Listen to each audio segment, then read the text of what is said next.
Cleveland Browns at the Houston Texans is our Discord game of the week, the game where on the Discord we had the closest picks for all of our – what are the people on the Discord called?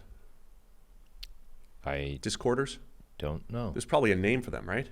If there is, I don't know what it is. PFFs? Oh, God, no. Podcasties? No, PFF? stop. All right, stop. No. The people on the Discord. Yes. It's the Browns favored by 2.5 in Houston, and it sounds like we might not see C.J. Stroud for the second straight week, still in concussion protocol after taking pretty big hit on the turf a couple weeks ago. Not practicing still. Looks like he's likely to be out. And he had that, that was the Tua hit, right? The first one where his head smacks back against the turf. That appears to be the worst type of concussion hit to suffer for, I mean, certainly a quarterback, but anybody, I guess. Not, a hit to the head, not anything like that. It's when your head whips back and cracks backwards against the turf. That appears to be the one that has the biggest lasting impact. I mean, 2 weeks it's not like it's concerning, but it's not routine anymore. Like now you take a crack to the head, you're in the concussion protocol, you probably miss a game. Next week you're back. Stroud still being out is a little bit more concerning, but it means you now get Joe Flacco versus Case Keenum in 2023, almost 2024. Yeah, could have had this 10 years ago. What a world to be alive in. Flacco coming off of, I wouldn't say a great game. I mean, I know he's getting a ton of hype, and there's some fun stats around Flacco. He's thrown more touchdown passes than the other Browns QBs, and in one game he threw more touchdowns than Kenny Pickett's entire career. Like, all those stats are fun.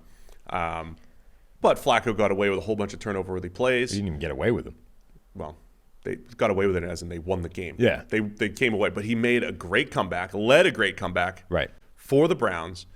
And the Browns defense, from a team defense standpoint, is excellent. I mean, they are in this, best defense of the last 10 years from an EPA per play standpoint. I mean, they are very good. That's going to be a challenge, man, for our friend Bobby and the Texans. He's such a weird quarterback right now because when you look at kind of EPA per play or any of those things, he's not actually better than the other Browns quarterbacks this season. It's just that there's more volume there. He's more productive. Like, he will move the ball, and then it's a case of whether or not he offsets or counteracts moving the ball with a terrible turnover that cripples them, So, this was the sort of perfect game of that.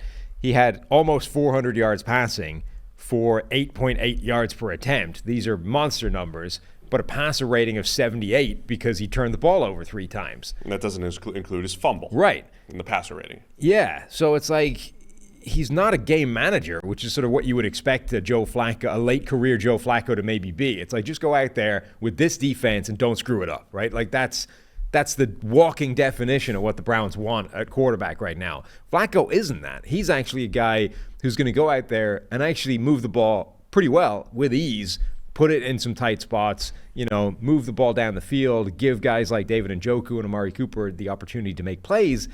And then it's like, how many times are you going to throw it to them? If it's 1, we're probably okay. If it's 0, we almost certainly win the game because the defense is amazing and we do have playmakers. If it's 2 or 3, now it starts to get hard, and that's kind of what they're dealing with Flacco now. Yeah, and they lost the game against the Rams. They're 2-1 with Flacco as starter, right? Am I getting that right? I think so. They lost the game. Yeah, they won their last 2.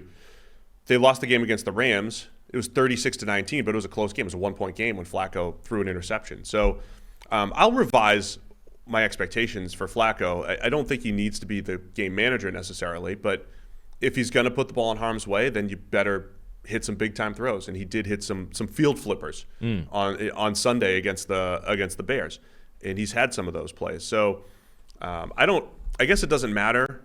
The Browns' defense is playing so well, it doesn't necessarily matter how it looks. If it's game managery and they're not going to put up a ton of points, but they're not going to turn it over, or if they're going to be a little bit more volatile and they'll be able to make those comebacks and everything. But yeah, for 3 quarters, it was ugly for Flacco. Let's not forget that. And then the fourth quarter was out of this world.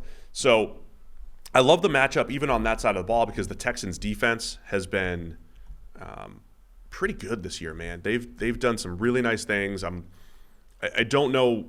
I just have a lot of optimism for the Texans on the defensive side of the ball going forward. They're coming off a very good game against Tennessee, And even without Will Anderson, they were awesome stopping the run. They can rush the passer pretty well. And I love the way the Texans are trending on the defensive side of the ball. So I think we're going to get low scoring. The thing that makes it higher scoring is the turnovers, because the Browns, with their pass rush, they can get a strip sack on Keenum, whatever it might be. Turnover-worthy plays from Flacco. The short fields might lead to points, but I don't think we're going to see long, sustained drives maybe for either team here in this game. Yeah, so the Flacco thing is also, it's not necessarily as easy as it might have been earlier in the season, because now remember, the Browns are down 3 starting caliber offensive tackles, so they basically have a backup on either end of the line of scrimmage. The Nick Chubb thing is important. He's not there. The run game is still fine without Nick Chubb, but it's not able to kind of take over and dominate and be the offense in a way it might have been if, regardless of the quarterback, if you had the fully healthy offensive line, Nick Chubb behind it. They need Flacco to make some plays, so they have to put the ball in his hands a bit and actually let him, roll the dice and see if you get a good or a bad play. Will Anderson also still not practicing, along with C.J. Stroud, might be out again. That's a big loss. I know they have, Jonathan Grenard, who's playing really well, but if they were, Will Anderson would have had the opportunity to feast in this game, going up against backup offensive tackles. Still might, I guess, if he ends up He's questionable, right?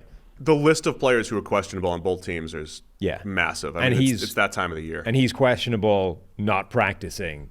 So that the indications would be he might not play. If he doesn't, that's a big boost for the Browns, because if you were going up against Will Anderson with your backup offensive tackles and Joe Flacco at quarterback, that would definitely be a concern. Yeah, completely agree. I mean, the Texans have a huge chunk of players who are questionable. The Browns have the same, and it's not just questionable for the Browns. As you mentioned, all 3 offensive tackles already out for the season. So it's battle of backups, man, when it gets into Week 16. So Flacco versus Keenum, a couple really good defenses, a one-on-one matchup to watch, Myles Garrett versus Laramie Tunsil. Yes. We know that. From a pass pro standpoint, Tunsil is top 3 to 5 in the NFL over the last few years, and of course we saw Garrett against Trent Williams earlier this year. It doesn't really matter who Garrett goes up against, but those matchups are always #fun to watch. Yeah, absolutely. I mean, that's one of the best one-on-one offensive tackle versus edge rusher matchups of the season. Absolute blockbuster stuff. All right, Texans, remember, they were down 13-0 last week, come back to win 19-16 in overtime. Keenum settled down a little bit, but still wasn't great. It's the Browns favored by 2.5 here on the road. You put that in the wrong spot. Browns at Texans. Where are you going with this one? Browns. I think the Texans are too banged up for them to win and or cover. All right, I'll also take Cleveland to cover this one, 2.5. Also, massive playoff implications. Texans sitting there at 8-6, tied atop the AFC South record-wise.